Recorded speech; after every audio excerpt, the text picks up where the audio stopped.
Researchers की एक team पहली बार किसी ऐसे आइलैंड पर डॉक्यूमेंट्री शूट करने जा रही थी जहां से कोई भी जिंदा लौट कर नहीं आता। जो ही उनकी बोट साहिल पर पहुंची तो कुछ लोग उनके सामने बगैर कपड़ों के नमूदार हुए और आते ही उन्होंने उनकी शिप पर हमला करना शुरू कर दिया। ये देख कर वो अपनी जान बचाकर वापस भागने में ही बेहतरी समझे। आखिर क्या है इस आइलैंड का रहस्य?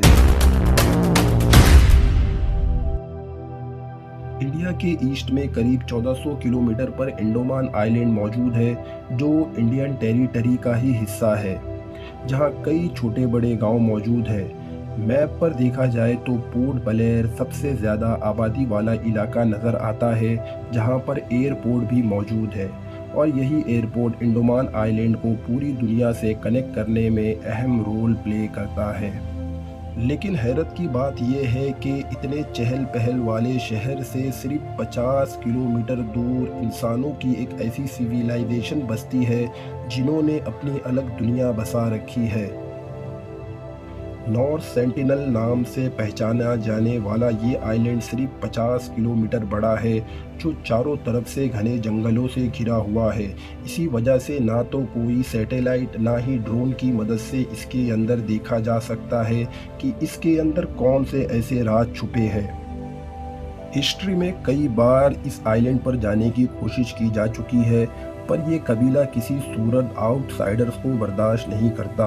वो तैश में आ जाते हैं और उन पर तीर बरसाना शुरू कर देते हैं। जान लेना तो उनके लिए कोई मायने ही नहीं रखता।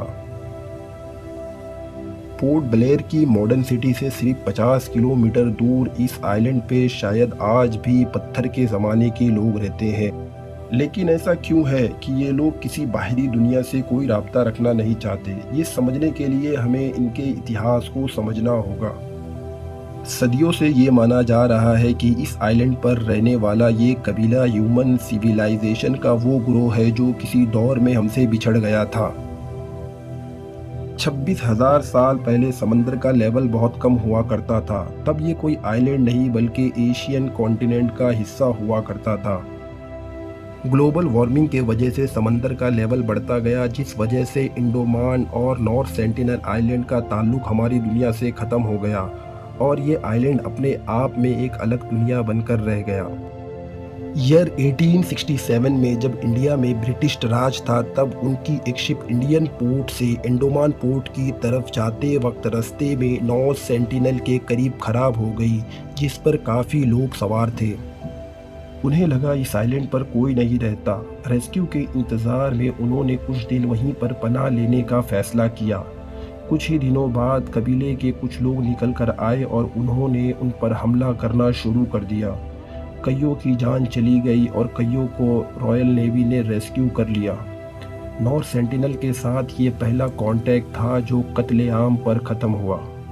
1947 में जब इंडिया आज़ाद हुआ तो इस आइलैंड का सारा हिस्सा इंडियन टेरिटरी के अंडर आ गया।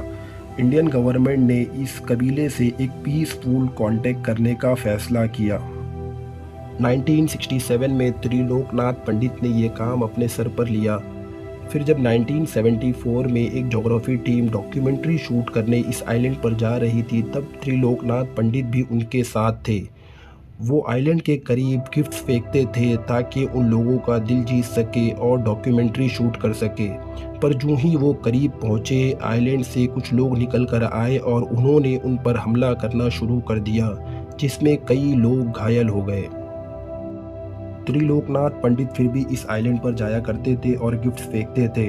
आखिरकार कई सालों के बाद ये दोस्ताना ताल्लुक़ कायम हुआ, जिसमें उन्होंने अपने हाथों से उन्हें गिफ्ट्स दिए और इसमें उन्होंने अपने साथ अपनी जूनियर मधुमाला को भी शामिल किया।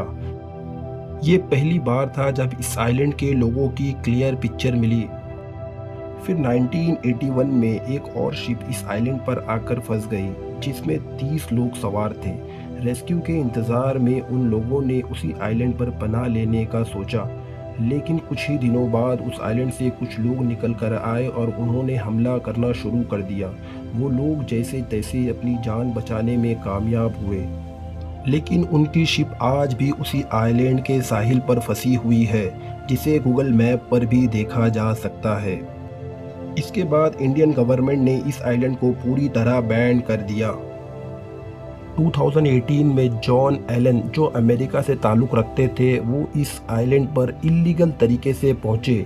उनका मकसद था इस कबीले में रहने वाले लोगों को क्रिश्चियनिटी की तरफ बुलाना, पर बदकिस्मती से उन लोगों ने उन्हें भी मार दिया।